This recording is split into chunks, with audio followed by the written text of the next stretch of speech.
900 137 137, Blanco Radio en Face, en Twitter. Tenemos una línea de WhatsApp 633 44 88 16 para vuestras notas de voz, y además si queréis un email, espacioenblanco@rtv.es. Y son muchos los temas que nos esperan. Ahí va un avance de lo que os hemos preparado para hoy.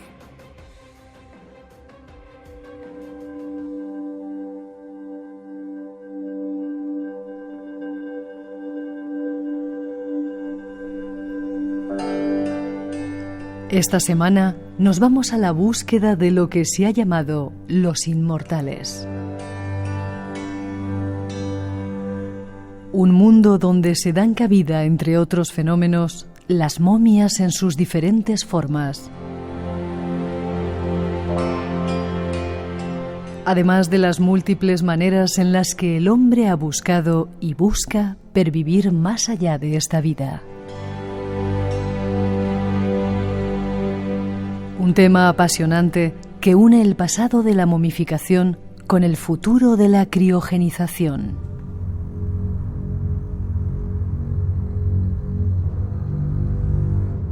Seguiremos analizando el que se conoció como el caso perfecto. Así se nombra el caso de Amaury Rivera, un extraño fenómeno ocurrido en mayo de 1988. Nuevos estudios revelan más informaciones sobre esta controvertida experiencia.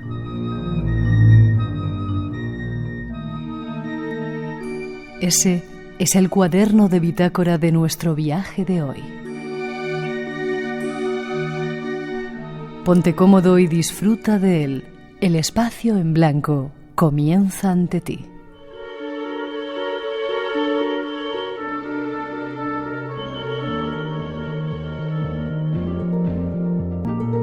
Ahí están las intenciones de esta noche. Saludar a nuestra primera invitada, Elena Olmo. Un placer, Elena, que estés con nosotros. ¿Cómo estás? El placer es mío, muchas gracias. Ya tenía ganas de verte por aquí. Y yo también.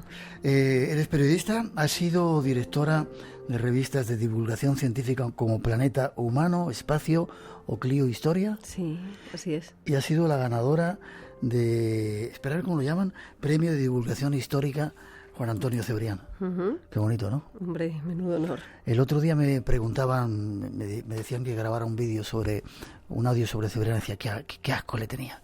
Qué bien lo hacía el tío. Qué envidia, bueno, ¿verdad? Qué bueno era, sí, qué envidia le tenía. Pero todo con una admiración increíble. Claro. Un libro que tiene que ver con las momias. ¿Cómo te va por ahí? Verás, me topé con ellas ahora 20 y tantos años. ¿Sí? Y me cautivaron. Espera, ¿qué significa que topaste con ella? ¿Viste alguna? Vi un clásico. Vi en Palermo las momias de las catacumbas capuchinas, y allí me fascinaron los centenares de cuerpos que allí había, pero sobre todo pues conocí a Rosalía Lombardo, una niña de 2 años que está en perfecto estado. Casi todo el mundo ha oído hablar de ella. Pero bueno, en aquel momento era maravillosa, estaba perfectamente dormida, la llaman la Bella Durmiente, y me quedé prendada. Hace poco me dijo alguien, ya no recuerdo quién, en alguna de estas entrevistas me dijo, las momias se te meten en las venas. Y le dije, te robo la frase. ¿Sí? Es cierto, sí.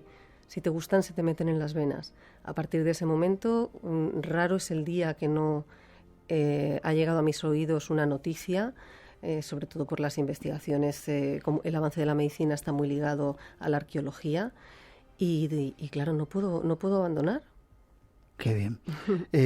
Haces un estudio súper pormenorizado en este libro CSI Momias. Gracias. Con el cual has obtenido ese premio. Sí. ¿Es el primero que dan o...? No. Es la octava edición. Es la octava edición.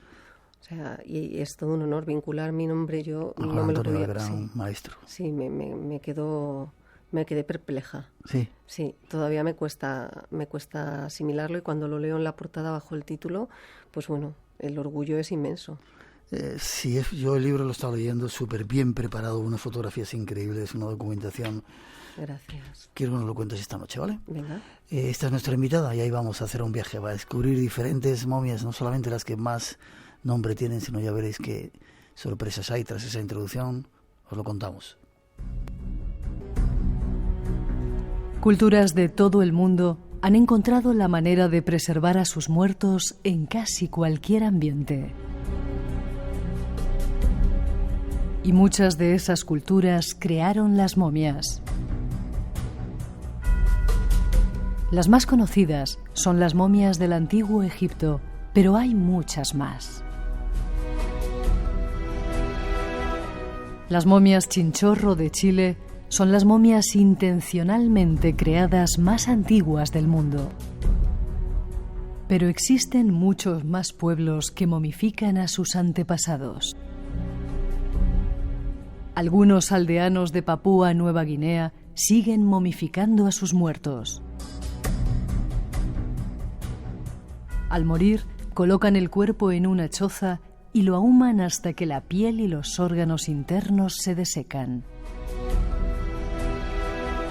Y hay muchos más ejemplos: las momias guanches, las momias de los pantanos de Irlanda y mucho más. Nuestra invitada nos da más datos. Pues comenzamos el viaje. Yo no sé cuál es la momia más antigua que se ha encontrado, momias en el mundo. Dejamos las egipcias para dentro de un ratito, si dejémoslas, sí. Digo dejémoslas porque efectivamente es un capítulo tan amplio que podemos empezar por las que realmente son más antiguas, que son las momias Chinchorro. Acabamos de mencionarlas. Son las primeras momias artificiales que aparecen. ¿Artificiales? Sí, y se remontan a unos 7.000 años atrás. Nos remontan a 7.000 años atrás. Son 3.500 años anteriores a las egipcias, nada más y nada menos. Entonces es muy impactante. Hay quien dice que no son momias porque, lo que hacían era descarnar completamente los cadáveres y luego recomponer sobre el esqueleto pues con barro y con paja y con pieles de foca, recomponer un poco o esculpir un cuerpo, ¿no? Pero la intencionalidad de aquella gente sí era la misma que la de cualquier otra cultura que ha momificado a sus muertos, y era en definitiva preservar un cuerpo que pudiera volver a ser ocupado por el difunto. Ya, eso te iba a decir, ¿cuál es la intencionalidad? Dices una frase aquí en las primeras páginas que yo no conocía. El cuerpo humano empieza a descomponerse 4 minutos después de la muerte, a no ser que lo impidamos. Tremendo, ¿no? Claro, es que es inmediato, se paraliza todo y la descomposición es automática. Perder fluidos es lo que hace que nos degrademos, y ha sido el gran desafío frenar eso y secar esos fluidos antes. Ha sido el gran desafío de los embalsamadores, siempre. Ya. ¿Y todo por un afán de supervivencia o de pervivencia, o dejar un cuerpo para cuando se regrese de la otra vida poder tener un sitio donde meterse o donde estar? La mayoría de las veces sí. Yo me he encontrado con distintas razones, ¿vale? También he encontrado las razones de científicos, de anatomistas, que para ellos ha supuesto un desafío científico y además un interés médico. No sé, en este caso, si quieres te doy la pincelada, me estoy refiriendo a los petrificadores de cadáveres. Son una vertiente italiana que surgió a partir del siglo XVI y que es literal, petrificaban cadáveres y eran médicos, los llamaban alquimistas. ¿Cómo lo hacían? Bueno, pues con mucha parafina, con muchos se perdieron las recetas de muchos de ellos porque se las llevaron a la tumba. Pero el resultado es sorprendente, ni la medusa griega era capaz de petrificar con su mirada de esa manera. Los convertían en mármol y tenían esa fama de alquimistas, de brujos, les perseguían, tenían que esconderse en la clandestinidad de laboratorios ocultos. Y para mí son una rama fascinante de momificadores, de embalsamadores que preservaban cuerpos. Ya. Te voy a preguntar, ¿para qué lo hacían? ¿Para que se preservara el cuerpo o para tener un sitio donde alojarse? Estos que te describo por un interés científico, sí, nada más. Otros, por ejemplo, el caso que yo os comentaba al principio de Rosalía Lombardo, que murió con 2 añitos. Cuéntanos esa historia de esa niña. Os la cuento. Sí. Además tiene su chispa incluso divertida. Ella muere en 1902 de una neumonía. En ese momento Italia, estamos hablando. Italia, en Palermo. Entonces, el doctor Salafia hace el embalsamamiento perfecto, porque conserva la textura de la carne, está fresca, está dormida. Es una niña, es una bebé perfectamente dormida y conservada. Entonces, cuando yo la conozco, a Rosalía, en este caso, ves, la familia se aferra a la niña, ¿no? Es el motivo que tienen en esta ocasión. No piensan que vaya a volver, ni mucho menos, ¿no? Ya es la cultura del siglo XIX, del siglo XX, principios del XX, no pensaban en Palermo que fuera a regresar su hija. Pero decía que tiene su chispa la historia porque había una leyenda en Palermo que decía que iba a durar embalsamada, perfecta, intacta, 100 años, y a partir de los 100 años iba a empezar a corromperse. Lo clavaron. ¿Sí? Lo clavaron. De repente, yo la conocí perfecta y vuelvo años después y me la encuentro pues visiblemente ajada. Sigue siendo espectacular, pero está estropeada, ya no es aquella. De hecho, hay fotos en el libro, está la foto del antes y el después. Y bueno, pues los investigadores, claro, se ponen manos a la obra porque los científicos no dan crédito. Y bueno, efectivamente hay una razón lógica, y es que en los años 70, creo, la urna se rompió el cristal, el oxígeno entró y empezó a hacer estragos. El contacto con el cuerpo del oxígeno empezó a devorarla prácticamente despacito. Cuando descubrieron el motivo, pues le han creado otra urna mucho más sofisticada hoy día, irrompible, y bueno, pues ahí está, para que ya no se pierda ni un poquito más. ¿Y dónde se puede ver? En las catacumbas capuchinas de Palermo. Y merece la pena, ¿eh? O sea, a pesar de que está un poquito estropeada, merece la pena, porque además el entorno es espectacular.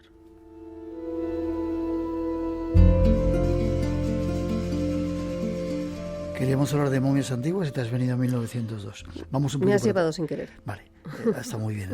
Vamos un poquito para atrás. Momias tropicales. En alguna parte de tu libro hablas también de momias tropicales. Sí, estas son antiguas y son presentes también. Lo que pasa es que son antiguas porque son estas culturas de Nueva Guinea que se han quedado ancladas en la edad de piedra. Entonces, desde quién sabe cuándo practican este tipo de momificación. Ellos no saben decírnoslo porque no tienen el concepto del tiempo, cosa que es muy difícil de entender para nosotros, ¿no? Entonces, cuando tú les preguntas, no te saben decir desde cuándo hacen esto o desde cuándo existen siquiera. Estas momias a mí me llaman muchísimo la atención. También son momias artificiales.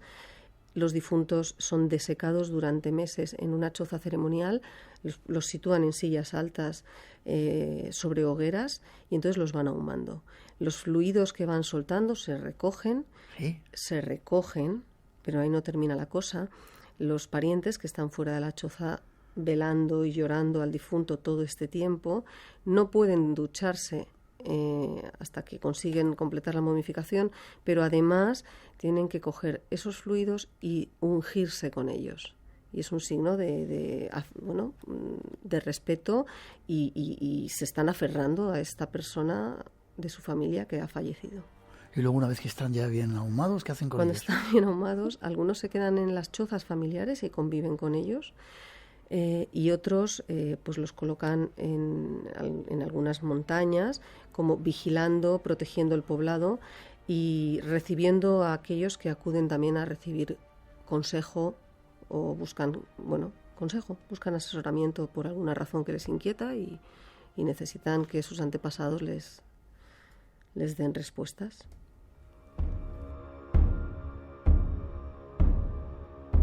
Momias en África, también hablas de ellas. ¿Habría que en casi todas las partes del mundo se da este proceso de momificación? En todas. Si no ha sido natural, ha sido artificial. En todas. Y lo que queda por ver, ¿eh? ¿Sí? Sí, porque sobre todo las naturales aparecen de repente, no sabes dónde, y te aparece una momia y te cuenta una historia, te desbarata la que conoces. Me refiero concretamente, a las momias del Tarim en China. Estas son antiguas, son momias celtas, son personas que no entendemos en qué momento migraron, contradice todas las rutas migratorias y toda la... ¿Has dicho que eran celtas? Eran celtas. ¿En China? En China. Eran gentes altas, rubias pelirrojas, de ojos azules, blancas, con los ojos nada mongoloides, todo lo contrario. Y las leyendas chinas hablan de ellos, pero hasta que no aparecieron, pues claro, pensaban que eran leyendas chinas. Cuentos chinos. Sin embargo, cuentos chinos, exacto. Y cuando aparecieron, pues fue impresionante. Las momias del desierto de Tarim son, como digo, caucásicas, tenían bronce, tenían ruedas, tenían sillas de montar a caballo, en un momento de verdad en el que los chinos estaban años luz de todo esto. E incluso una momia que me impactó especialmente es la de un bebé que tiene el primer biberón que conocemos de la historia. Una ubre de vaca y una especie de cuerno. Y bueno, pues me parece una tecnología muy avanzada y muy sofisticado. Las ropas son celtas. Antes de seguir avanzando, la momia que más te haya llamado la atención del pasado en principio. Ay, esta pregunta es complicadísima, pero creo que Otzi, barro para casa. Entonces no digas nada. No digo nada. El 900-137-137 nuestro teléfono. Se enfadan los oyentes cuando os paro, porque vamos a hablar enseguida de él. 2:24, 1:24 en las Islas Canarias. Nos vamos a conocer a Otzi.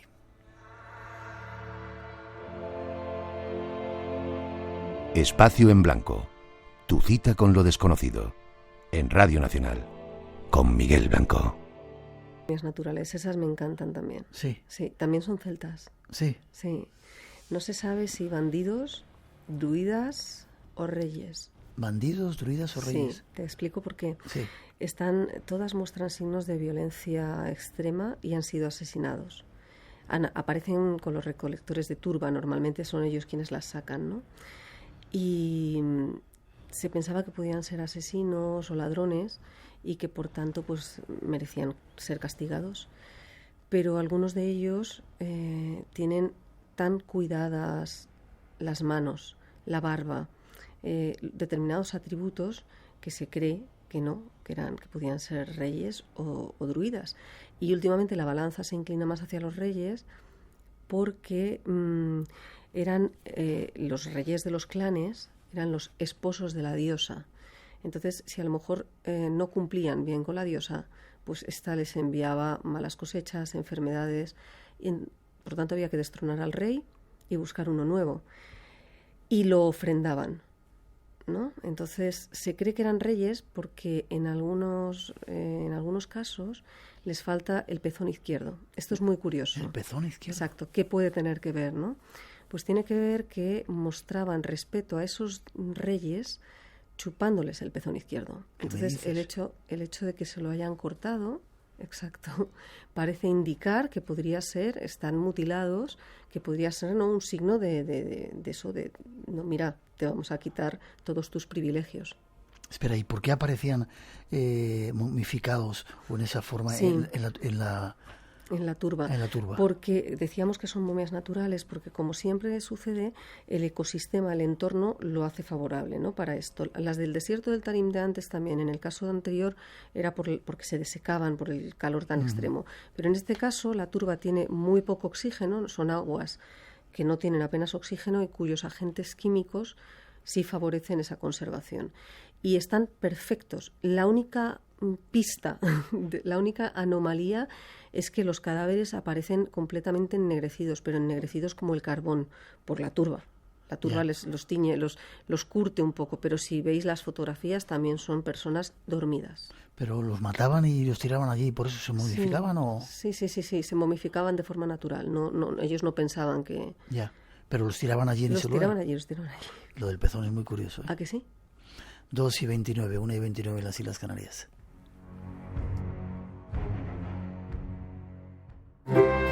El 2 de diciembre de 2018 son las elecciones al Parlamento de Andalucía. Si deseas votar ese día, identifícate con tu DNI, permiso de conducir o pasaporte cuando acudas a tu colegio electoral. También puedes ejercer tu derecho al voto por correo. 2 de diciembre de 2018. Elecciones al Parlamento de Andalucía. Infórmate llamando al teléfono gratuito 912-2018 o entra en eleccionesparlamentoandalucía2018.es. Junta de Andalucía. Espacio en Blanco. La madrugada del sábado al domingo a las 2 con Miguel Blanco en Radio Nacional.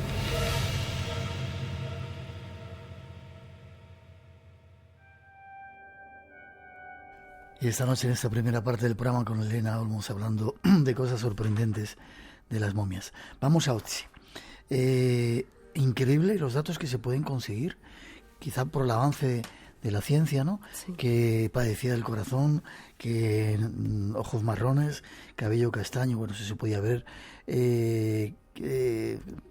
intolerancia a la lactosa, ¿Cómo se pueden saber toda esta serie de cosas? Pues el avance de la medicina forense, vamos a ver, Ötzi ha pasado por más de 100 estudiosos. Es una momia que obsesiona a todo el mundo. Yo creo que con razón, es merecido. Es la momia más antigua de Europa. Es una ¿Dónde momia, se encuentra? Cuéntanos un poquito la historia. Es una momia que se encuentra en los Alpes, curiosamente, es en los Alpes italianos, pero a 9 centímetros, en un glaciar, a 9 centímetros, a 9 metros, creo recordar, o una distancia así de ridícula de Austria. Entonces, de hecho, mucho tiempo estuvo en Austria antes de que fuera para Italia. Estuvo en Austria siendo estudiada por allí. La encontraron unos excursionistas alemanes y pensaban, pues lógicamente, que era el cadáver de una persona contemporánea que había perecido otro excursionista que estaba pues eso, en un glaciar, se había quedado por allí. En el hielo la encontraron. En el hielo. Entonces, bueno, pues es una momia natural, perfectamente conservada, con todos sus órganos, y que está en el Museo de Bolzano de Alto Adige en Italia, en una cámara especial donde reproducen esa tecnología, ese clima frío, gélido, para que precisamente no se empiece a descomponer en 4 minutos, ¿no? Ha sido la momia más estudiada, como decía, desde todos los puntos de vista. Yo te decía que era una de mis favoritas porque, bueno, como criminalista, que no he ejercido, pero sí lo he estudiado. Se me olvidó pues decir claro, que habías hecho también. Sí, soy diplomada en criminalística, no he ejercido nunca, o sea, simplemente es una cuestión que estudié porque me llamaba mucho la atención. Pues claro, esta momia es el ejemplo perfecto de un estudio criminalista en torno a una momia.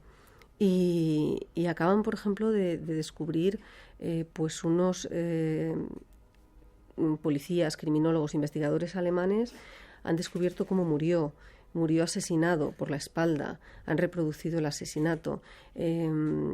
Estudiosos de las plantas de la época y del lugar pues han encontrado pólenes en su estómago que han podido trazar, gracias a esos pólenes, la ruta que él recorrió, casi de forma perfectamente cronológica y milimétrica, y además no solo milimétrica, o sea, el tiempo que estuvo y en qué momento estuvo y en lo que tardó en hacer determinados recorridos gracias a los pólenes depositados en pulmones, estómago. O sea, es fascinante. La reconstrucción de la momia es de las más logradas. Bueno, es un trabajo espectacular, donde se ve esa edad de los 45 años, parece mucho más mayor, estaba muy curtido. ¿Era un cazador? Era, sí, un cazador, recolector, realmente tenía herramientas de caza, algunas tenía un hacha muy sofisticada que también ha dado muchos quebraderos de cabeza y no se sabe bien si por ese hacha era alguien destacado en el clan o incluso la robó, vaya usted a saber, porque ese hacha ha dado mucho que hablar. Todavía tiene muchos enigmas, Ötzi. Efectivamente se ha sacado su grupo sanguíneo. Se han encontrado parientes vivos se han encontrado parientes vivos por la línea del ADN nuclear, es decir, línea paterna, que no es tan exacta como la materna, pero parece que en la zona hay, yo los llamé, me parece, los primos lejanos de Ötzi o algo así, porque claro, es muy curioso porque os cuento una anécdota buenísima. Muchas mujeres, me contaba la directora del museo, que raro es el día que no aparece por allí una mujer ofreciéndose a ser la madre de Ötzi, a engendrar el clon o el hijo de Ötzi, como tienen su ADN, bueno, de locos. Pero me parece una anécdota simpática de estas, bueno, pues para que veáis el fervor que esta momia despierta, ¿no? Comentábamos que tiene muchos tatuajes, efectivamente, está lleno. Y este hallazgo ha sido fantástico porque son tatuajes a base de rayas, casi todos ellos, y de cruces. El hecho de haber sabido las enfermedades que padecía, los dolores que le atormentaban, ha dado con la conclusión de que estos tatuajes venían a ser una especie de acupuntura muy primaria, sí, o sea, que tampoco fue un invento de los pobres chinos, hoy nos los estamos cargando a los chinos, una especie de acupuntura por los lugares, además, donde están estos tatuajes situados y, como digo, las dolencias que sufría, de las que le aquejaban.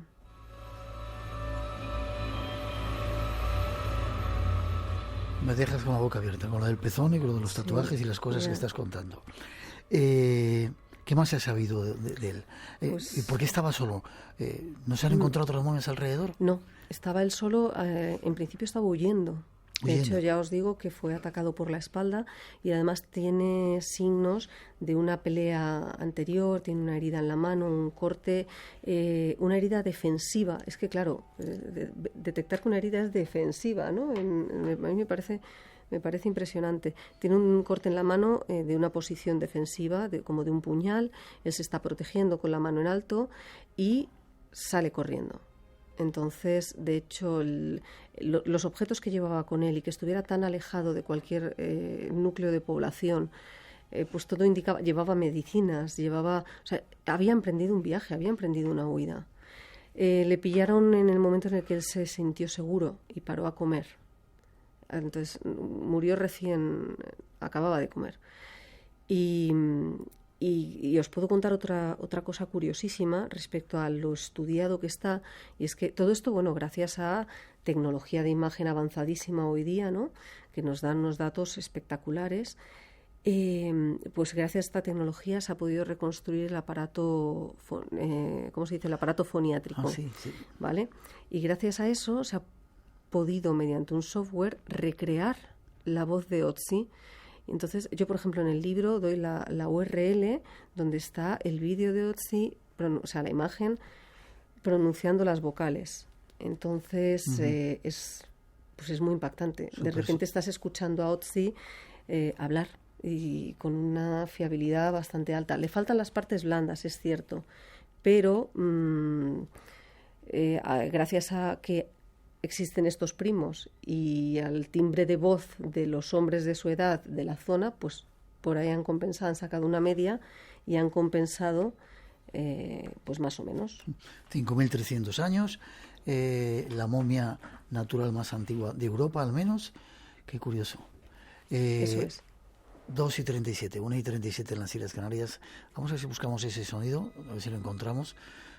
Seguimos buscando otras momias en otros lugares del mundo. Egipto. Las momias representan los misterios del antiguo Egipto. Durante siglos han sido reverenciadas, robadas, saqueadas, trasladadas, exhibidas y analizadas con rayos X, demasiado para un descanso eterno. Las momias han fascinado a Occidente durante mucho tiempo. Hemos visto cómo el interés por ellas aumentaba desde el siglo XIX. 2 siglos después, las momias, las tumbas y las pirámides atrajeron a visitantes de todo el mundo. Pero a pesar de su accesibilidad, estas momias escondían muchos secretos. En este mundo, tratemos de desvelar algunos de sus secretos en su compañía. Montones de preguntas tenemos, a ver si nos da tiempo a hacértelas. 900-137-137 el teléfono. Egipto, quizá el más conocido, las momias más conocidas. ¿Desde cuándo se estaban momificando los cuerpos en Egipto? ¿Se sabe? ¿Se tiene el dato? En realidad desde el principio de los tiempos, porque se empezaron a momificar de forma natural. Por las condiciones climáticas. Posiblemente eso es lo que llevó ya en época predinástica a los principios experimentos y a los primeros intentos. La momia más antigua es así famosa egipcia, es Ginger, que está en el Museo Británico y se llama así pues por su pelo del color de jengibre, pero es una momia natural, egipcia. ¿Pero una reina o...? No. Es una momia que se momificó de forma natural. Luego, después fue cuando ya, con esa intención de preservar y toda la mitología, con el tránsito al más allá, es cuando ya lo redujeron al entorno de la realeza y de los nobles, y bueno, pues... Ya. ¿Y ahí es donde más se sofisticó, digamos, la técnica para poder momificar de una manera artificial? Sí, en Egipto, desde luego, de forma artificial. La época de oro, además, es la 18ª dinastía. Y ahí tenemos las mejores momias. Tenemos a Seti I, que es espectacular como está. Tenemos a su hijo Ramsés II, ¿no? El grandísimo faraón entre faraones y momia entre momias. Está más mayor porque fue súper longevo y entonces su momia refleja el que fuera muy anciano. No obstante, una de las prácticas que los embalsamadores procuraban hacer era rejuvenecer y sanar a los faraones para que en su tránsito a ese más allá, a la próxima vida, pues llegaran lo mejor posible. Todas ellas se pueden ver en el Museo de la Sí, Sala en de el las... Museo de Cairo están la mayoría de ellas. Llegaron allí de forma muy curiosa. Sí, llegaron allí de una forma, también otro chascarrillo. Aparecieron en un escondite en Deir el-Bahari, porque los sacerdotes, bueno, como había tantos saqueos, los propios sacerdotes decidieron adelantarse a los saqueos y coger las momias de los reyes y esconderlas. Hubo un par de escondites. Uh-huh. En este caso, pues aparecieron un montón de momias. Rápidamente hubo que trasladarlas al Cairo, precisamente para protegerlas, porque en cuanto saltó la alarma, pues iban a ir a por ellas. Las llevaron al Cairo y cuando llegaron al Cairo, pues en la aduana tuvieron un problemón. No había ninguna partida en la aduana para poder dejar pasar un montón de reyes, de faraones momificados, y al final tuvieron que dejarles entrar como pescado seco. No me digas. Tal cual, mojama, vaya. Sí. Pescado seco. Hubo otro, creo que te he escuchado, que tuvieron que hacer un pasaporte también. Sí, precisamente a Ramsés II. Ramsés II. Sí, a Ramsés II en el año 1976 de nuestra era, pues le detectaron, un par de años antes le detectaron unos bichitos en la espalda, y entonces una egiptóloga francesa propuso al gobierno egipcio llevarlo a París, porque allí tenían la tecnología, los medios adecuados para curarle. Y bueno, pues otorgaron el permiso, realizaron todos los papeleos pertinentes y entre ellos emitieron un pasaporte de curso legal. Y siempre describo el pasaporte porque es necesario. Un pasaporte al uso, con su foto, su nombre. La foto de la momia, claro. La fecha de nacimiento y por último pone profesión y pone rey. Y a continuación, entre paréntesis, pone muerto. Entonces, creo que es una historia maravillosa.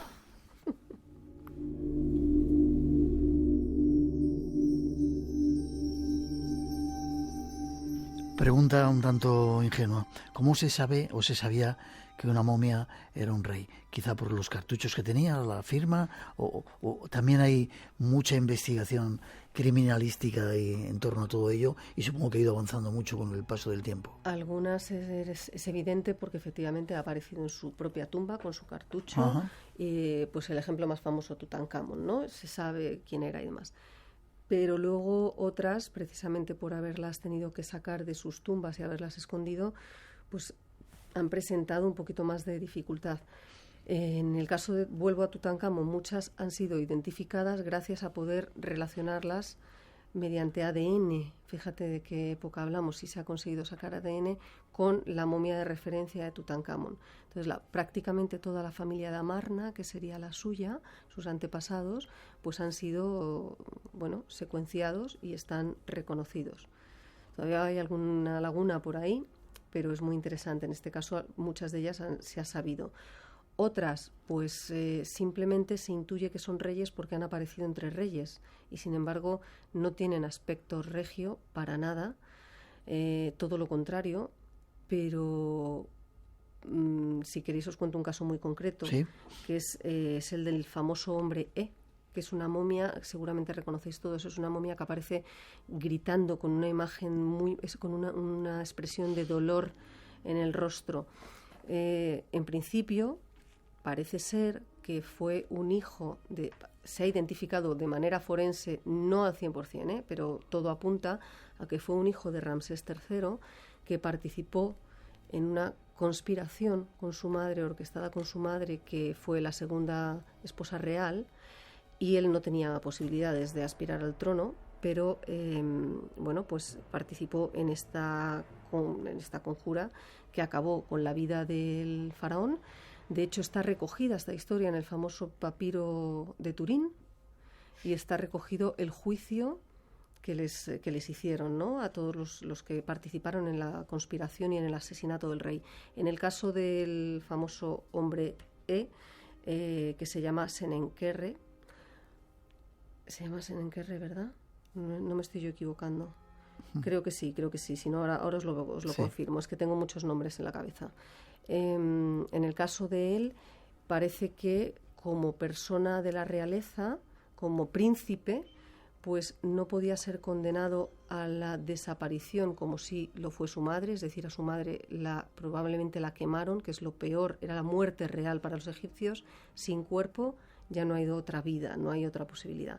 Pero él, al ser un príncipe, probablemente no fue embalsamado, no fue momificado, le ungieron un poco, le envolvieron de cualquier manera, le ungieron con aceites, le envolvieron con un poco de lino, sobre todo con pieles de cabra, que esto era un signo de repudia, de que estaba maldito, pero sí fue enterrado junto a los faraones. Entonces debió haber ahí una pequeña dicotomía, ¿no? Tenemos ya, creo, el sonido de Otzi, lo vamos a escuchar antes del final de esta hora. Parece ser que esa, no sé si forma de embalsamar era para tener un cuerpo y poder seguir viviendo más allá, ¿verdad, Elena? Sí. Y no solamente lo hacían los faraones, sino que también la gente importante, e incluso la costumbre trascendió al pueblo llano. Más adelante sí, mucho más adelante. Y luego ya cuando llegaron los griegos, los romanos, ya fueron dinastías mucho más permisivas, pero también se perdió la excelencia de la momificación con todo aquello. Uh-huh. Entonces, bueno, claro, quien podía pagarse un método un poco más sofisticado lo conseguía mejorar, pero se perdió mucho aquel conocimiento. Yeah. Eran secretos de los sacerdotes, ¿no? Y llegó un momento que de repente las momias se volvieron un objeto de culto en Europa en el siglo XIX. Tenían propiedades afrodisíacas. ¿Qué pasaba con ellas? ¿Se compraban? ¿Se comían? Sí, eso creían. Hubo un saqueo moderno, de nuevo, ¿no? En el siglo XIX, efectivamente. En plena... La Inglaterra victoriana fue uno de los focos más tremendos en cuanto a destrucción de momias, porque hacían fiestas para tomar el té y desenvolver una momia y poder verlo. Sí. Entonces hay invitaciones, todavía conservamos invitaciones donde se dice, pues está usted invitado a casa de Lord no sé qué a desenvolver una momia el próximo sábado y a tomar el té. Entonces, bueno, aparte de eso, efectivamente las pulverizaban pensando que tenían propiedades afrodisíacas o para hacer pomadas curativas, las ingerían efectivamente. Fueron utilizadas también como combustible para barcos de vapor y cosas así. También. Eso fue un desastre. ¿Cuántas no debieron haber, no?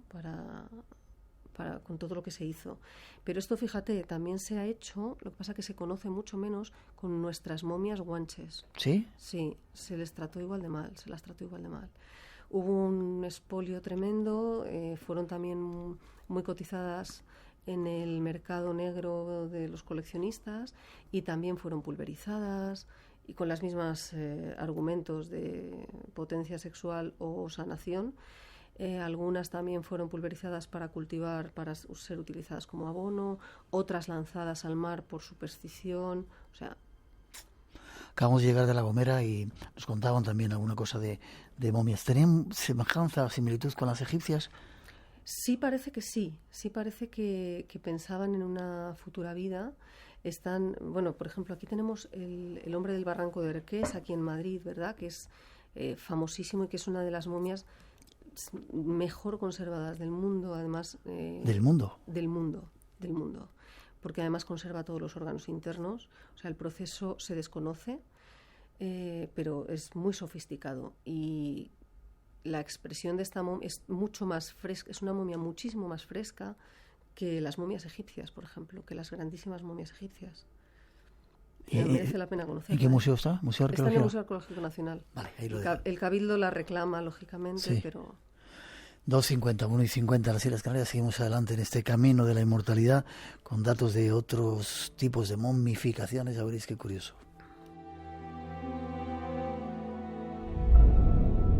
Esta noche, en Espacio en Blanco. 8 de mayo de 1988. Un joven puertorriqueño, Amaury Rivera, asegura sufrir una abducción extraterrestre. Investigadores norteamericanos, alemanes, mexicanos, españoles, japoneses viajaron a Puerto Rico y tomaron contacto con Amaury Rivera, bautizando su insólita experiencia como el caso del siglo. De hecho, lo hemos descubierto nosotros, porque estos budas, cuando conseguían llegar a este punto de momificación perfecta en el que estaban en el nirvana para siempre, entendían que este era su objetivo, ¿no? Los monjes de la comunidad los exponían en su templo y los veneraban como a Buda. Por tanto, ellos sí eran conscientes, o sea, no es que estuvieran ocultos, lo que pasa es que para nosotros fue un hallazgo posterior. ¿Y cómo hacían? ¿Se iban autoenvenenando? ¿Tenían Sí. ¿El proceso duraba 1000 días? Sí, 10 años. Sí. Sí, un día tomaban la decisión de que querían alcanzar este estado de budeidad. Muchas veces era un gesto altruista, pensaban que con ello podían sanar a la humanidad, pero también, altruista, pero a su vez aspiraban a ser budas, ¿no? Entonces se sometían a un proceso de meditación extremo y de tortura. Entonces pasaban tortura, porque tú imagínate pasar los primeros 1000 días meditando en lugares inhóspitos y de una crudeza climática, ¿no?, notable, y además comer durante 1000 días solo frutos secos, bayas, limitar la ingesta de agua, de líquidos a lo mínimo. Cuando pasaban esos 1000 primeros días, pues esos cuerpos eran ya tenían un aspecto pues completamente reseco, muy avejentado, ¿no?, con toda la piel y escuálidos. 10 días más, 1000 días más para eliminar todo rastro de alimento y alimentarse solamente de, o bien cortezas, tú fíjate, cortezas, y sobre todo beber un té especial del árbol del tilo, que tiene propiedades un tanto venenosas. Entonces, aparte de que les iba ya matando lentamente, conseguía mantener a raya a los gusanos. ¿Sí? Claro, porque los mantenía un poco, los gusanos no querían carne ponzoñosa, ¿no? Por tanto, pues conseguían mantener ahí su carne, ellos. Y por último, otros 1000 días para meterse ya, enterrarse, siempre sentados en la postura de la flor de loto. Enterrarse. O meterse en nichos, pero cerrarse, aislarse por completo, con una pequeña pajita de bambú por todo conducto para que entrara aire, y una campanilla. Entonces, periódicamente iban tocando la campanilla, y cuando dejaba de sonar la campanilla durante un periodo razonable, los monjes de su monasterio sabían que ya había o muerto o había entrado en estado de budeidad. Entonces ya tocaba abrir el nicho y comprobarlo.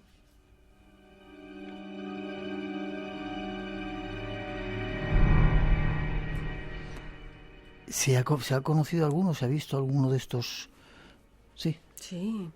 Sí, están como expuestos en los santuarios. De hecho, pues hay uno muy, muy llamativo. Está la foto en el libro a toda página porque llama mucho la atención. Los visten con túnicas nuevas, los van cuidando, ¿no?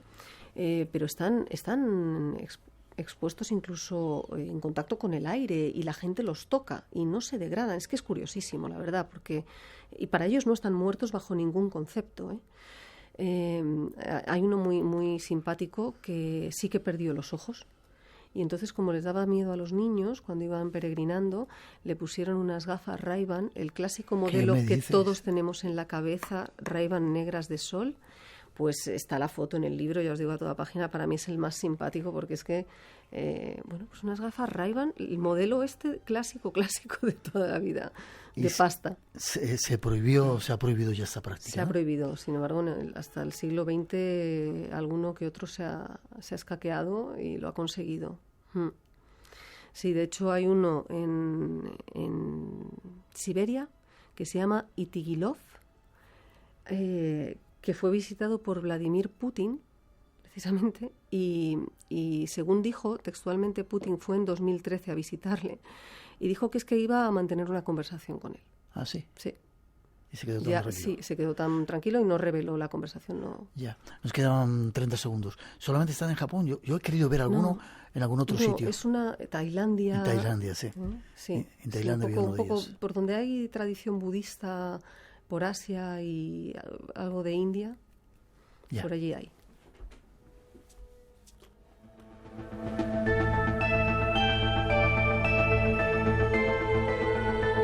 El mundo de las momias, de la inmortalidad, esta noche en el Espacio en Blanco con datos sorprendentes. ¿Te quedas un ratito más para hablar de las momias en el futuro Sí. o de la inmortalidad en el futuro? Encantado. Vale, 900-137-137 nuestro teléfono. Y después no os perdáis el caso perfecto. Vienen 2 investigadores. Uno no quiere hablar mucho, pero va a hablar y nos va a contar la historia de este personaje y además de algunos contactos sexuales. Y si nos da tiempo, David Cueva nos trae también otro caso de un poltergeist también muy curioso. Este es el Espacio en Blanco. Todavía tenemos mucho que contaros aquí en Radio Nacional, así que no os vayáis. Insisto, 900-137-137 nuestro teléfono. Escuchamos la voz de...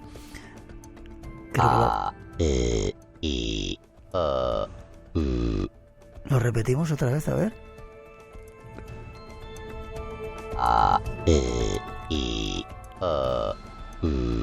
Así dicen que hablaba Otzi. Le van a enseñar luego las consonantes para que siga hablando. Sí. Volvemos enseguida, no vayáis. Son las 3:06, 2:06 en las Islas Canarias. Volvemos, es de nuevo el tiempo del misterio y el Espacio en Blanco se vuelve a abrir ante nosotros aquí en vuestra casa. Las gracias a todos por estar conectados con nosotros en Radio 1, Radio 5, escuchando la radio online en 100 y pico países del mundo, descargando el podcast. Tenemos todavía mucho que contaros antes de que venga ese caso perfecto de abducciones y de ovnis y cosas mucho más raras, pero antes queremos seguir todavía con el tema de las momias. 900-137-137 el teléfono. Tras esa introducción sacamos conclusiones. No me pienso morir. Y no solo eso, sino que en 30 años seré aún más joven. La muerte se va a convertir en opcional en 2 o 3 décadas. O vamos a crear una civilización poshumana que va a ser casi igual a Dios. Ser eternos y no sufrir enfermedades. Podría tratarse de la realidad humana en poco tiempo. Sin embargo, el ingeniero científico y futurólogo venezolano José Luis Cordeiro asegura que los avances científicos posibilitarán la inmortalidad al hombre a partir de 2045. Volamos al futuro. Tratemos de conocer algo más de lo que nos depara. Si te parece, solamente los gozamos hoy, Elena, ¿vale? Claro. Porque el tema es súper largo. Esto cuenta José Luis Cordeiro, un tanto polémico el personaje, Sí, ¿no? mucho, sí. Esto cuenta él, pero sobre todo lo cuenta Dmitry Tskov, que es un ruso que es el que ha puesto en marcha el proyecto 2045 y es quien afirma que en 30 años estamos vivos, o él al menos estará vivo, podrá costeárselo como siempre, y es lo que entronca con la famosa y conocidísima criogenización, ¿no? Que ya viene tantos años practicándose, aunque no sea legal en España todavía, pero es como el siguiente paso. Esos cuerpos que están congelados encontrarán esa respuesta que llevan tanto tiempo anhelando. Hace muchos años entrevistamos en el Espacio en Blanco Lali Ceballos, creo que se llama, la madre de la única niña que estaba de la que en aquel tiempo era la única que estaba criogenizada, y decía que solamente tenía la cabeza, y a mí eso me espantaba. Simplemente teniendo la cabeza se puede reconstruir el resto del cuerpo. Esa es la clave para todos los transhumanistas, que son los que creen en este renacer posthumano, en esta vida eterna, en la inmortalidad. Hay distintas ramas, pero todos creen lo mismo. Esa es la clave. Si la cabeza falla, si no está la cabeza, cuando cualquiera de nosotros que nos morimos y no tenemos la cabeza congelada y preservada, lo llaman muerte técnica de la información. Porque exactamente. Mientras tanto, la cabeza contiene el cerebro y por el momento nosotros, a diferencia de los egipcios, ¿no? Que todo el alma, el conocimiento estaba en el corazón, para nosotros todo esto, los pensamientos, recuerdos, residen en la cabeza. Por tanto, muchas veces lo único que se congela, y porque es más económico y no es necesario el cuerpo, es la cabeza. Qué curioso. ¿Se puede trasplantar la cabeza a otro cuerpo como si fuera un avatar? En nuestros recuerdos ponerlos en una nube. Esta es la idea. En la nube esa... Esta es la idea. Pretenden crear cuerpos avatares robotizados o cultivar órganos, otro tipo de, pues por ejemplo, ya se imprimen huesos en 3D. En realidad estamos ya, ¿no?, con este tipo de tecnología. Marcapasos, lentillas, es llevarlo un poco más allá. O sea, por los pelos de punta, ¿eh? A mí sí, sobre todo porque hablamos de futuro, ¿no? Pero ¿qué futuro? Si son 30 años. Yeah. Es que con un poco de suerte lo vemos. En Silicon Valley hay una universidad que está trabajando con este tipo de cosas. Hay una universidad que es donde está Cordeiro, que lo acabamos de citar, y trabajan allí. ¿Te gustaría vivir eternamente? No. No. No. No. Me parece injusto. ¿Por? Pues porque se generan tantos conflictos. Imagínate, o sea, primero perdemos la esencia humana tal y como lo plantean, ¿no? O sea, realmente dejamos de ser humanos para convertirnos en cuerpos creados artificialmente, tecnológicamente, de alguna manera, ¿no? O para estar... Lo de la conciencia en la nube me parece distinto, que además es como una especie de registro acásico gigantesco donde podemos residir todos, que me parece un debate apasionante, ¿eh? Pero ya es distinto. Es esa inmortalidad casi religiosa, ¿no? El pensar, yo cuando me muera, pues voy al cielo. Bueno, pues yo cuando me muera sé que mi mente, mis sentimientos, mi memoria van a estar en la nube y me podré seguir comunicando con mis familiares o con todo el que quiera. Hemos tocado algunas veces el tema, pero vamos a tener que seguir con todo ello. ¿Te apetece volver? Me apetece, claro, es un tema apasionante. No, tampoco, yo soy de las de crematorio, ¿eh? Sí, yo soy muy simple para esto. No me quiero morir, pero... Ha sido un placer que hayas traído CSI Momias, este premio Juan Antonio Cebrián, también nuestro recuerdo para él y su gente. Tengo la fanpage, en Twitter. Sí, tengo la fanpage del libro, tengo mi propia página en Facebook, estoy en LinkedIn, en Twitter, estoy en todos los canales sociales normales, o sea que, y soy muy accesible, con lo cual el que quiera me va a encontrar fácilmente. Espero que hayas disfrutado estando con nosotros. Muchísimo. Te doy las gracias y te emplazo para que sigamos hablando de todo ello. Gracias. Un placer. 3 y 13, 2 y 13 en las Islas Canarias. Seguimos, nos preparamos para recibir el caso perfecto. Pero antes, información. Espacio en blanco. Creamos universos sonoros para viajar y soñar hacia el más allá. Con Miguel Blanco, en Radio Nacional de España.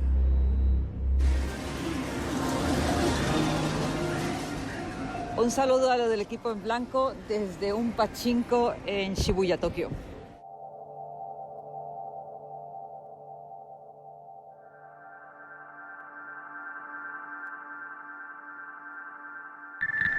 Y seguimos con nuestro empeño de informar de los congresos o los actos que se desarrollan en torno al mundo del misterio en nuestro país. Y en esta ocasión, esta semana, nos vamos hasta Zaragoza, hasta un lugar llamado Pinseque, para ponernos en contacto con los miembros del grupo SIPE. Antonio Padilla está con nosotros. Buenas noches, Antonio. Buenas noches, Miguel. Presidente del SIPE, que es la Sociedad de Investigación Parapsicológica y Exobiológica. Eso es correcto. Estuvimos una vez con vosotros allí en esos congresos que organizáis y ya el próximo fin de semana se cumple 11 años ya de...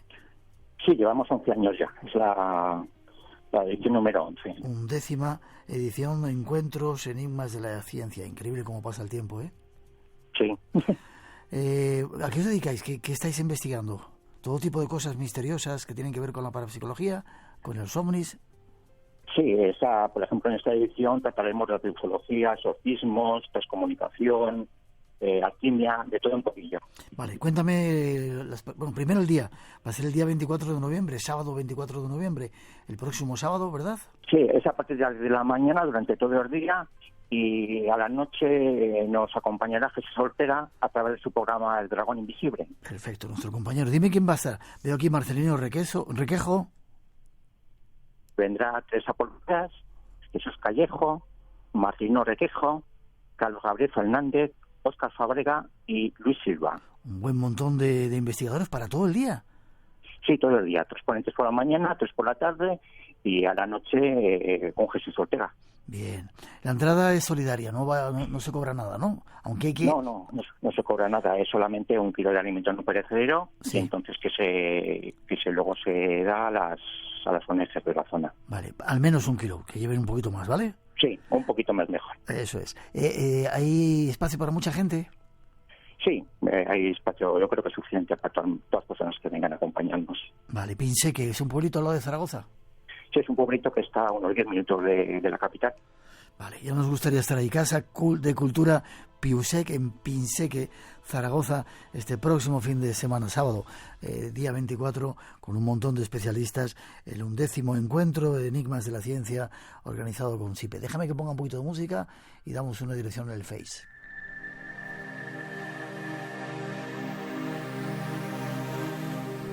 Antonio, si hay alguien que quiera tener más información, tenéis Face, me dijiste, ¿no? Sí, a través del Facebook pues pueden ponerse en contacto con nosotros. ¿Y qué tienen que buscar en el Facebook? Nada, el grupo SIPE simplemente. Grupo SIPE, perfecto. Eso pues, que se sigan haciendo más ediciones y que haya muchos kilos de comida para que se demuestre una vez más que el misterio sirve para ayudar de vez en cuando a la gente y sobre todo para descubrir algunos enigmas. Enhorabuena por el trabajo, abrazo para toda la gente del grupo. Muy bien, muchas gracias, Miguel. Gracias a ti, hasta prontito. Adiós, buenas noches.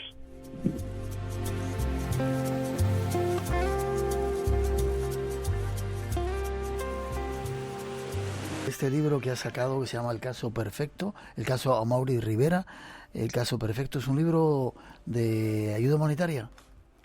Bueno, es un libro de investigación que hemos editado nosotros, efectivamente. Y cuando Pedro nos dijo que él no quería cobrar ninguna gratificación económica por este trabajo que había hecho durante tantos años, pues nos parecía un poco incorrecto que nosotros como editores sí cobrásemos, ¿no? Si no cobra el autor, bueno, nos parecía bien. También convencimos a la distribuidora para que tampoco hubiese ninguna gratificación. Entonces creo que podemos decir que es la primera vez en la historia de los libros de estos temas en que el 100%, no el 10% de los derechos de autor, sino el 100% del libro va destinado a una ONG decidida por el autor. Bueno, pues sí. ¿Qué ONG es, Pedro? Es el Fondo Mundial para la Naturaleza, es el WWF. Sí. Que, bueno, me parece que es... Bien que lo necesitamos, tal y como están las cosas. Creo que tal y como están las cosas, pues absolutamente el 100% van para ellos. Vale, déjame que escuchemos una introducción. Tú, nos conocimos hace mucho tiempo, estabas metido en el tema, pero ahora parece que durante un montón de años estuviste fuera del asunto, ¿no? No, a ver, jamás he estado fuera de la ufología, he estado fuera de la divulgación. Lo hablaba esta mañana con compañeros, sigo investigando, sigo analizando, sigo leyendo muchísimo, sigo aprendiendo, que es lo que ahora mismo me gusta más. Vale, estos dos son nuestros invitados. Vamos a tratar de daros datos, primero de cuestiones sexuales que tienen que ver con extraterrestres y luego del caso perfecto, tras esa introducción. Contacto con Amaury Rivera, bautizando su insólita experiencia como el caso del siglo. Hoy, Pedro Canto, autor de la investigación más profunda y rigurosa realizada jamás sobre el caso Amaury Rivera, da a conocer sus conclusiones sobre el caso del siglo. Y parece que hay sorpresas. Vayamos a descubrirlas. ¿Te sonríes, Pedro? Entonces, eso que jamás ha podido desmitificar este caso, de la misma manera que tampoco se ha podido demostrar que sea cierto. Pero lo más curioso, a lo mejor no todo el mundo sabe que el primer caso que yo recojo precisamente en el libro de visitantes de dormitorio ocurría en España. O sea, el primer caso de visitantes de dormitorio ocurre en España. Esto ocurría apareció, es un recorte de prensa que apareció en la revista Interview en 1970 y que hablaba de un caso sobre, fíjate cómo eran entonces, que solamente se ponían las siglas del nombre, que era ACG, y era una niña. Era una niña, naturalmente, de 12 años, ocurrió en Galicia, si no recuerdo mal, y es una chiquilla que esto está datado en la década de los 30, es decir, casi una década antes del caso de Antonio Villas Boas. ¿Y qué pasaba? Pues ella relata cómo pareció ensangrentada y ella relata como una forma de humano o de humanoide de tez metálica, o sea, de forma metálica, de una constitución metálica, morfología metálica, la había forzado sexualmente. Y eso aparecía en la década de los 30, es que es una barbaridad. Claro, pero no estamos hablando solamente del caso... Has dicho la década de los 30, la década de los 70. No. En los 70 apareció en la revista Interview y está basado en 1930. Wow. Estamos hablando de un caso primigenio, incluso aparecía, fíjate cómo en este caso aparecía un dibujo hecho a carboncillo que había aparecido en los rotativos de la época. O sea, es un caso impresionante en aquella época. Pero es que si nos remontamos en la historia, observamos casos muy similares dentro del folclore, casos de incubos y sucubos en la Edad Media. Se hablaba, en los indios americanos o los nativos americanos, se hablaba de los hechiceros que viajaban hasta los tipis que estaban en las nubes, etcétera, etcétera. Después se hablaba de las brujas del Canadá, se hablan de centenares de experiencias similares que tienen unas connotaciones muy similares a lo que actualmente conocemos como visitante de dormitorio. Y otra, a ver, de la misma manera que te digo, hay muchísimos casos que en la actualidad no se pueden desmitificar en ningún caso. Sí que es cierto que se están haciendo algunas pruebas y desde hace varias décadas se están haciendo pruebas en laboratorios para demostrar que se puede infundir una abducción a una persona. Por ejemplo, en una universidad de Canadá se ha descubierto que excitando el lóbulo frontal se puede generar una experiencia muy similar a lo que sería una abducción. Entonces, lo que falta por descubrir es cuál es ese factor que a nivel humano, a nivel normal, a nivel de cada día, genera esa experiencia para poder decir, vale, la experiencia de abducción la podemos explicar, pero actualmente no hay ninguna forma de explicar la experiencia de abducción.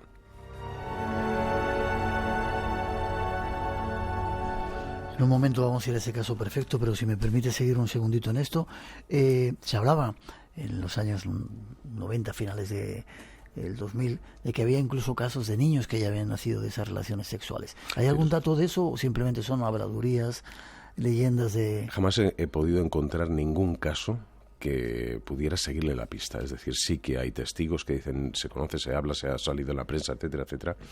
En la actualidad no he encontrado ninguno que yo haya podido seguir, ni dentro del país ni fuera del país. Entonces, yo soy muy, muy cauteloso y tengo que ser muy sincero en este aspecto. El caso de los híbridos actualmente, pese a que es fascinante y todo lo que se puede aportar sobre ellos es muy interesante, actualmente yo no puedo seguir ningún caso ni aprobar ningún caso que sea... Actualmente solamente ha salido en la ciencia ficción, nos han mostrado en la ciencia ficción. Yo no he podido seguir ningún caso que pueda ceñirse a una experiencia de nacimiento híbrido. Vale. ¿Y el caso de Villas-Boas? Villas-Boas es fascinante. El caso es pero porque no se ha podido desmitificar actualmente. Ya. O sea, no...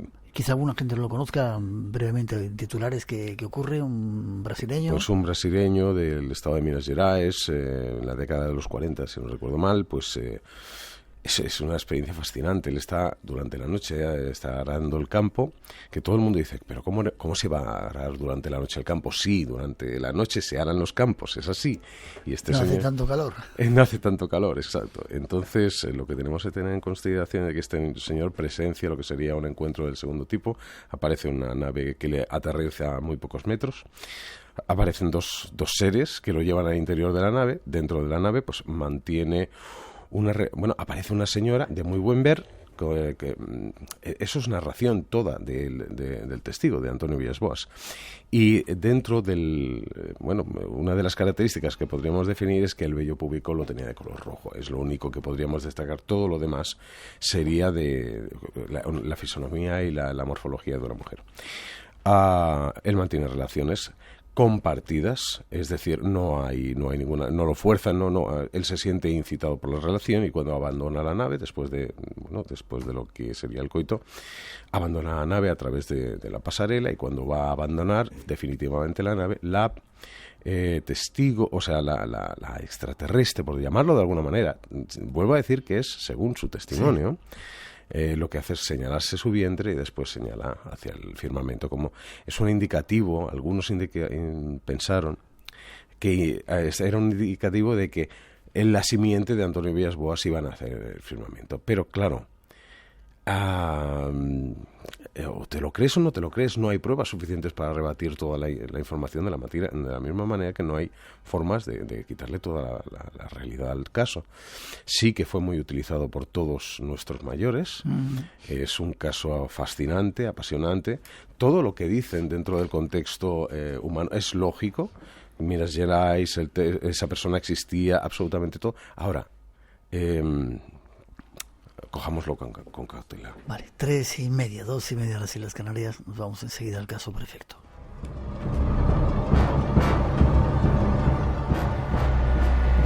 Nómadas. Hay ciudades que las creó un río, a otras las creó un cruce de caminos, pero en el caso de Santiago es una ciudad tumba.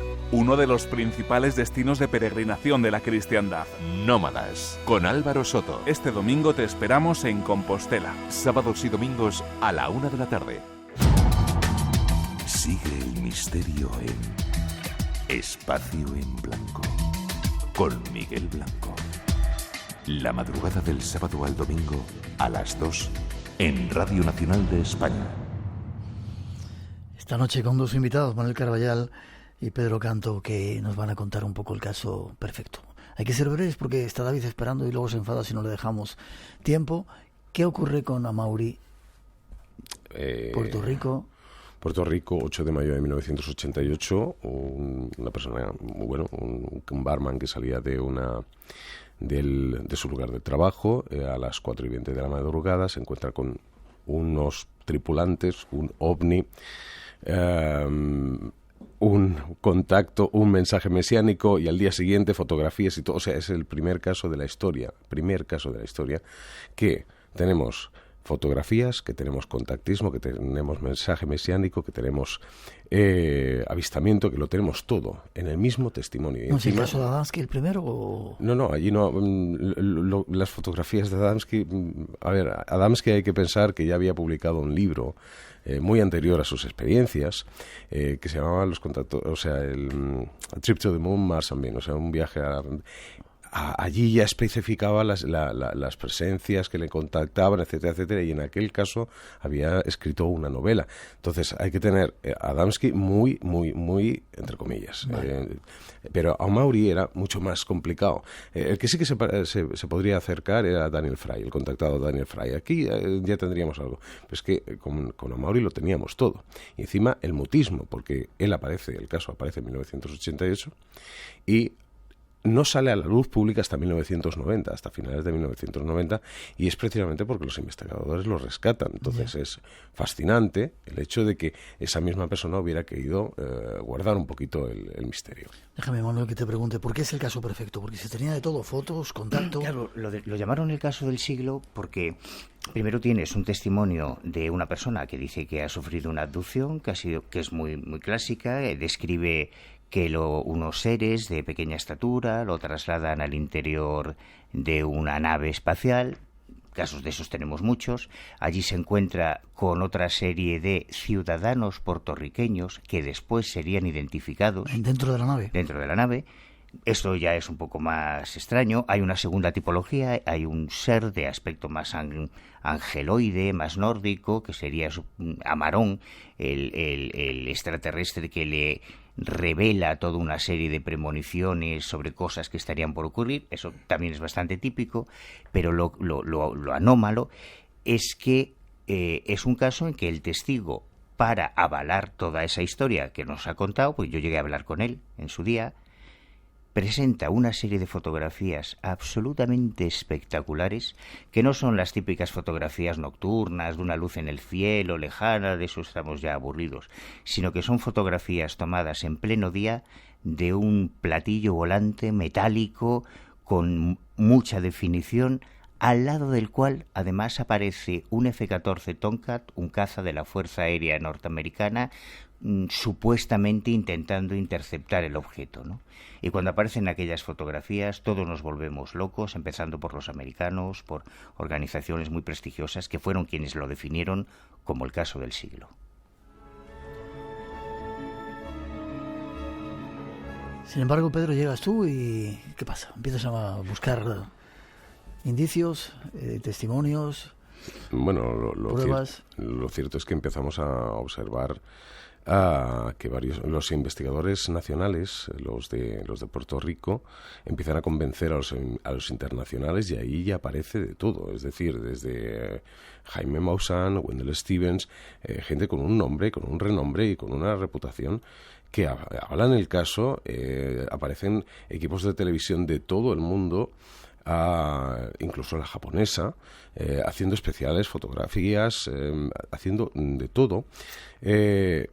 Pero todo ocurre demasiado rápido, es decir, existen pruebas suficientes para demostrar que las pruebas, los investigadores directos del caso, los packs de fotografías que alegaba el testigo, no fueron analizados correctamente. No obstante, se mandaron a cinco analistas, y en un primer lugar, 2 de ellos dieron buenos resultados sobre el caso. Estaba leyendo en los comentarios de tu audiencia, que me han encantado, que ya habían explicado que este caso era falso por las fotografías. Cuidado, hay 2 testigos, hay dos analistas de reputación grave, o sea, muy importante, que dieron su beneplácito sobre las fotografías, y es lo que hacemos en Amaury Rivera, el caso Amaury Rivera, que es mostrar toda la evidencia que ha surgido enfrente al caso. Ya, y lo que se pretende es, sin decir, bueno, se sabe un poco que este caso tenía partes bastante oscuras, ¿no?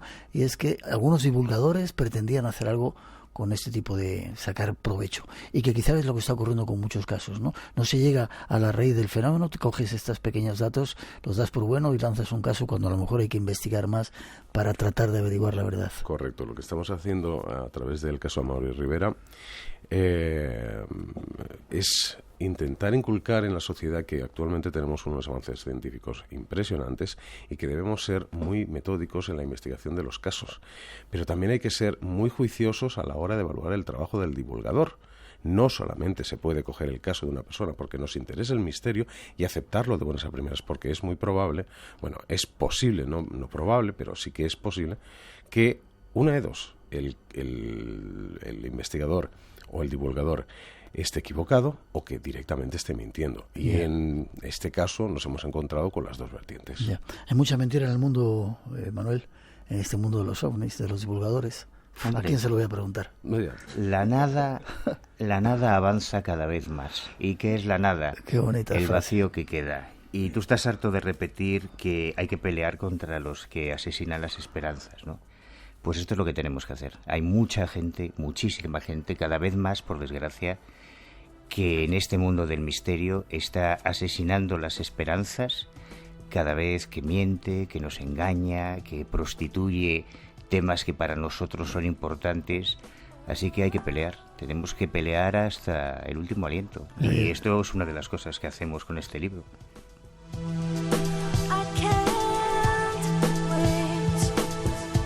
Os tengo casi que cortar porque si no David se me echa encima. El caso Amaury Rivera, una historia de intoxicación ovni y la implicación de los investigadores y la falsificación de pruebas. Enhorabuena por el trabajo. ¿Forma de conseguirlo, Pedro, Manuel? ¿Hay alguna página web o algo? Secret Shop, lo podemos localizar en secretshop.es, que es el distribuidor oficial del trabajo. Allí se puede buscar el caso Amaury Rivera y allí lo tenemos. Vale, un libro que decimos que el 100% de todo... Todo, pero no solamente es que lo importante es destacar de que no es que yo no vaya a cobrar, sino que todo el plantel que hay detrás del que ha escrito el libro, todo, yo solamente he juntado las palabras, es así de sencillo. Todos los que han hecho el trabajo posterior tampoco van a percibir ni un solo euro. Es que es muy bonito porque desde Manuel Berrocal, que lo maquetó, Carlos Fernández, que hizo la primera edición, los distribuidores, los editores, qué bonito, todos han renunciado a cobrar un solo céntimo para que no se prostituya estas esperanzas. ¿Qué falta hace? El caso Amaury Rivera. ¿Vuelve a decir dónde? En Secret Shop, secretshop.es. Vale, ha sido un placer volver a verte después de tanto tiempo. Yo no sé el tiempo que hacía, pero el tiempo no pasa para la gente a la que estimas. Muchísimas gracias. Manuel, te sigo viendo. Igualmente, cuando quieras. Que sigamos haciendo cosas. 3:38, 2:38 en las Islas Canarias. Preparaos, que viene ahora otro también, con otra historia parecida. Ya veréis. Quiero contarte una cosa, Mark. Algo que aún no sabes. Nosotros, los capaxianos, lo hemos descubierto porque llevamos mucho tiempo existiendo. El universo se expandirá y luego se cerrará en sí mismo. A continuación volverá a expandirse y repetirá este proceso hasta el infinito. Lo que no sabes es que cuando el universo vuelva a expandirse, todo será otra vez como ahora. Cualquier error que cometas esta vez, lo revivirás en la próxima ocasión. Todos los errores que cometas, los revivirás una y otra vez, eternamente. Por eso mi consejo es que esta vez tomes la decisión correcta, porque esta oportunidad es la única que tienes.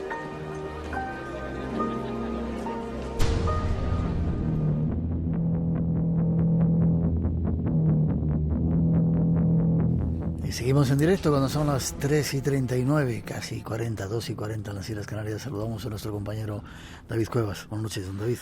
Buenas noches, don Miguel. Déjame matizar que yo no me enfado si no entro. Al contrario, yo estoy encantado escuchando a Pedro y a Manuel hablando de una investigación y de un libro realmente formidable. Déjame que salude al compañero Ramón Álvarez, que está ahora mismo con los oyentes. Me dice: dile a Pedro que saludos de Brasil, Tenerife, Chihuahua, Almendralejo, etcétera. Y también preguntar por las experiencias personales de Pedro. Yo creo que eso merecería otro programa más. Quizás nos veamos ahí en Barcelona cuando vayamos por ahí para seguir hablando del tema. Vale. David, ¿qué vamos hoy? ¿Un caso de poltergeist? Sí, me parece muy interesante que de vez en cuando, y siguiendo la línea de lo que comentaba Manuel Carballal, hablemos de casos de estas características. Yo normalmente, cuando vengo a Espacio en Blanco, comento casos de presuntos poltergeist que son, bajo mi humilde punto de vista, a priori inexplicados. Pero a veces te encuentras, pues siguiendo ese tipo de casos, que hay otros que sí que tienen una explicación. Se dice, y eso lo has escuchado muchas veces, que el 95-90% de los casos que nos encontramos cuando los investigamos tienen una explicación racional, son fraudulentos, hay siempre un porcentaje mínimo que está ahí. Bueno, normalmente no se suele hablar de ese gran porcentaje del 90%, y algunos de los casos llaman muchísimo la atención. ¿Por qué los traemos? Yo habitualmente, cuando estoy aquí en el programa, estoy con la compañera Rosa Rodríguez atendiendo llamadas de los oyentes, y en algunas ocasiones ellos nos llaman y nos transmiten que en su casa están pasando cosas. En ocasiones son sucesos que realmente, ateniéndonos a lo que ellos nos están contando, son pues aparentemente inexplicados. Pero hay otras ocasiones en las que cuando te cuentan una serie de detalles te caes, ¿no? En la cuenta, valga la redundancia, de que este tipo de casos pueden tener una explicación racional. E intentamos tranquilizar a la persona. Lo primero que decimos es: oye, tranquilos, que no os domine el miedo, porque esto que tú estás viviendo puede tener un halo de sugestión y puede tener una explicación. Y de eso va el tema de hoy. Es un llamamiento a aquellas personas que lo estén pasando mal en sus casas porque esté pasando algo. Puede que ese algo no tenga explicación, pero que se lo tomen con mucha calma, con mucha mesura, porque es posible que esos casos sí que tengan precisamente, bueno, pues esa explicación. Y es el ejemplo de hoy. Vamos a darle protagonismo a un investigador sevillano, Federico Padial, con quien estuve hace aproximadamente un año, y él me contaba uno de estos casos. Estuve investigando una historia que la verdad es que es realmente llamativa. Vamos a escuchar precisamente cómo se produce ese primer contacto con el caso como tal y con la familia que lo estaba viviendo. Bien, bueno, este caso en particular me lo proporciona mi amigo Andrés Blanco, colaboré con ese caso, me llama, acudimos a la casa, acudimos 4 personas del equipo. Y bueno, el caso básicamente es típica casa, no vamos a obviar cosas, ¿vale? En un pueblo de Sevilla, señor que ha muerto en la casa, hay 3 niños en la casa, la viuda y una señora mayor, que es la abuela, ¿no? La madre de este señor. Y bueno, pues allí se empiezan a suceder una serie de acontecimientos desde la muerte de este señor, ¿no? Por ejemplo, movimiento de objetos que se caen, tele que se enciende, radios que se encienden, olor a tabaco, nadie fuma en la casa, pero hay un olor a tabaco característico del que fuma este señor, raps por toda la casa. Y ya el desencadenante mayor es cuando ella y una familiar están en el cuarto de baño y bueno, pues ven lo que suponen ellos es la sombra de este señor, la silueta de este señor en el pasillo. Bueno, esta familia acaba a las 3 de la mañana en bata en la calle, llamando por teléfono, solicitando ayuda a este compañero que te ha hablado. lo primero que este señor le dice, irse para un centro de salud, que os atiendan, lógicamente, que os miren, os den un tranquilizante y bueno, mañana vamos para allá. Vale, ahí se presenta ya el caso. Una familia que está sufriendo fenómenos extraños. Rap, preguntas que son extraños ruidos, ¿verdad? Que te gusta hacerlo, hazlo otra vez. Me encanta hacer esos ruidos. Es tremendo, sí, exacto. Es que yo solamente vengo a programas de radio para cuando se habla de rap poder hacer así. Pero bueno, el caso es que la cosa va más allá, porque bueno, ellos llegan a la casa, como hemos ido contando en la voz del propio Federico, y vamos a escuchar lo que se encuentran en la casa. Se acude al domicilio al día siguiente, un barrio, digamos, deprimido, típicas casas sin ascensor, patio de vecinos, mucha gente para arriba, mucha gente para abajo, gente rara. Llegamos a la casa y nos está esperando, lógicamente los niños le habíamos dicho que los sacaron fuera, estaba solamente la señora mayor y esta chica. Lo primero que hacemos es dividimos el grupo en dos nos quedamos con la abuela y otros dos se van con la señora, bueno, para que nos cuente, a ver. Yo en mi caso me toca la abuela, una señora muy simpática. Yo de mientras hablo con ella y tal, pues voy haciendo comprobaciones, mediciones y tal, y bueno, allí saltaba todo, y todo lo que encendías, cualquier aparato que tú pudieras de la gama que hay, que se suele utilizar en estos casos, daba positivo. Bueno, a primera vista muy interesante, ¿no? Incluso, bueno, la señora me acuerdo que me contaba, dice, aquí cayó el cuerpo y la cabeza de... Tú pasabas cualquier medidor y aquello se saltaba, digo, impresionante, ¿no? Bueno, pues hablando con esta señora, lo primero le digo, señora, bueno, ¿usted ha visto algo? No, yo aquí no he visto nada. Pero claro, esto es una cosa graciosa, ¿no? Que lo había contado a mí, porque la señora sí me dice, allí no, pero que en su trabajo sí había un fantasma. Bueno, señora, ¿y usted dónde trabaja? Bueno, trabaja en un bar y tal, limpiando. Y sí, allí se aparece la antigua dueña que murió. ¿Y qué le pasó a usted? Pues usted estaba fregando el suelo y ahí se apareció ella en una silueta. ¿Y usted qué hizo, señora? Yo decirle que tuviera cuidado con el suelo que estaba mojado. O sea, eso te lo cuenta la señora silla de primera, ¿no? Ya, claro, te aguantas un poco la risa y tal, ¿no? Pero bueno, venga, ya, el fantasma, por supuesto, cuando aquello pues desapareció, ¿no? Pues el suelo estaba mojado, ¿no? Y no le iba a pisar. Claro, encima, cuidado por los fantasmas. Claro, ¿no? Vamos a ver, lo cuenta con total y absoluta naturalidad, ¿no?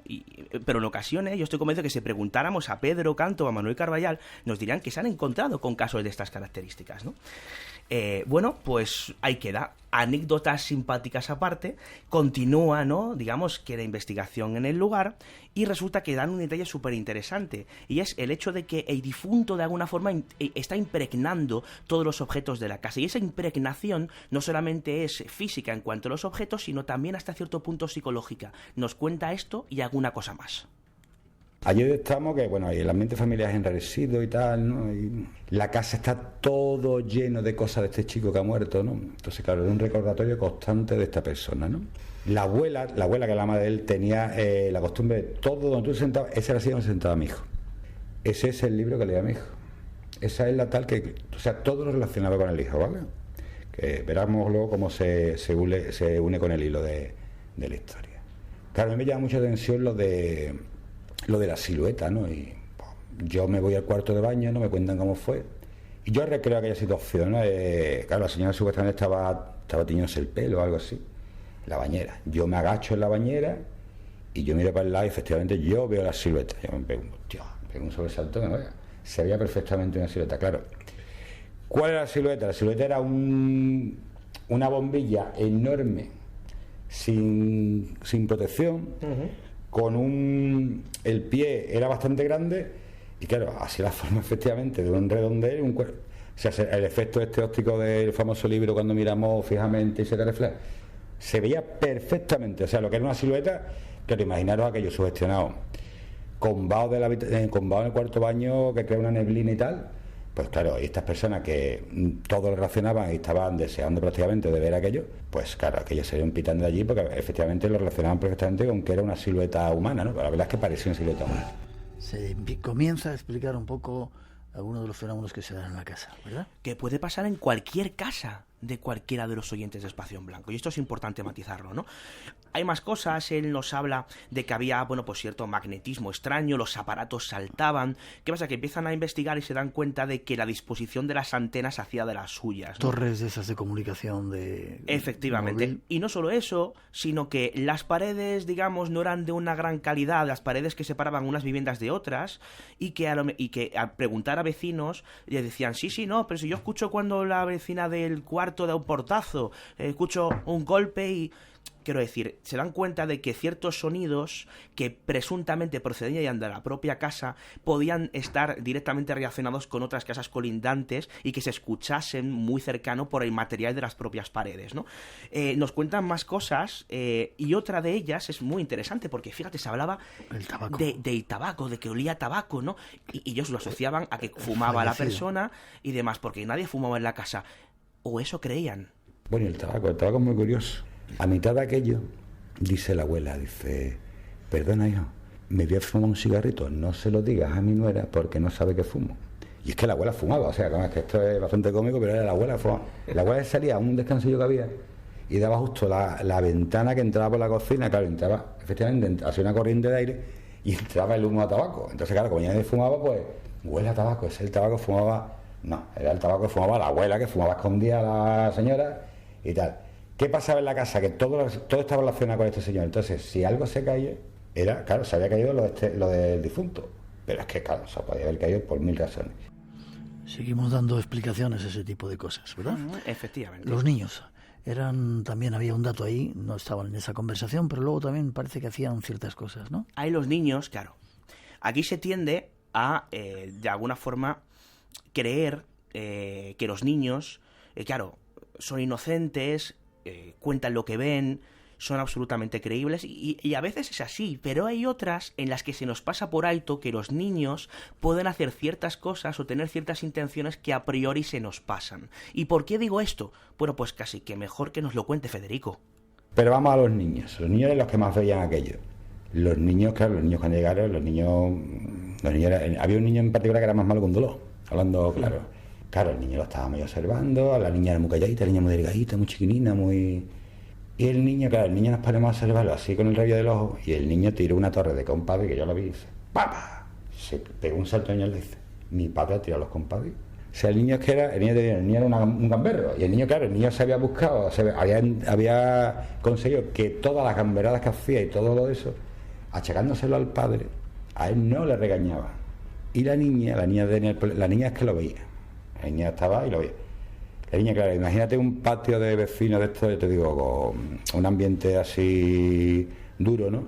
Esa niña era muy chiquitita, era muy delgadita. La niña había visto que tenía dominio sobre los demás niños a cuenta del fantasma del padre. Y cuando la niña se las veía venir, decía, mi padre está en la esquina. Los niños corrían, pues, ¡buah!, despavoridos. Y la niña, pues, era la reina del patio, no cuenta de aquella.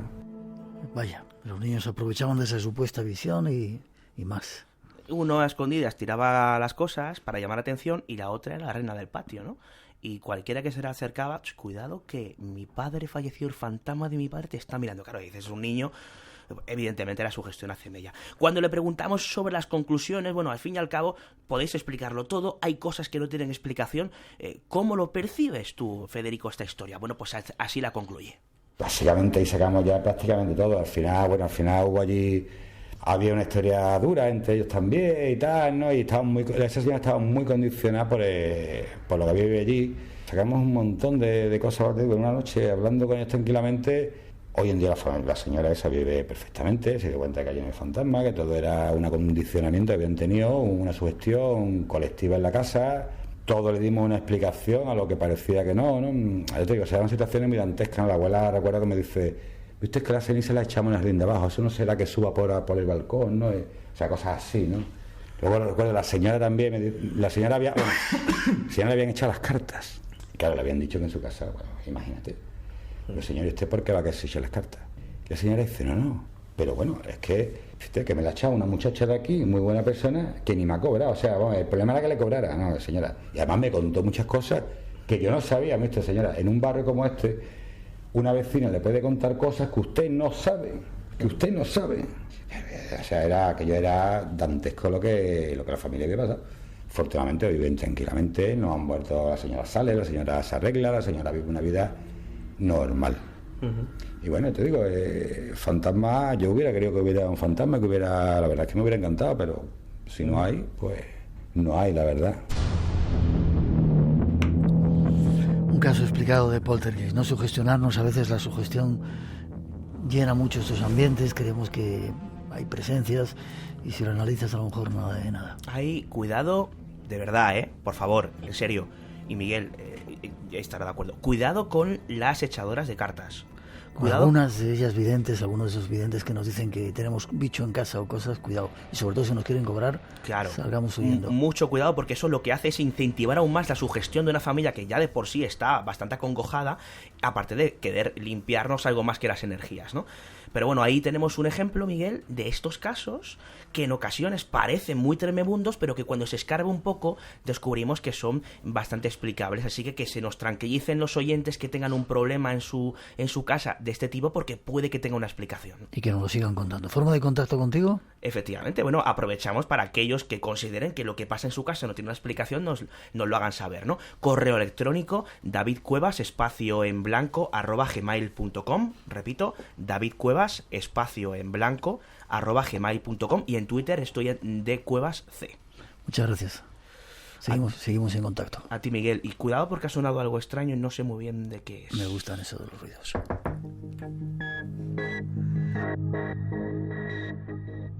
Y antes de marcharnos a toda prisa, llega ya también nuestra compañera Rosa Rodríguez. Buenas noches, Rosa. Hola, buenas noches, Miguel.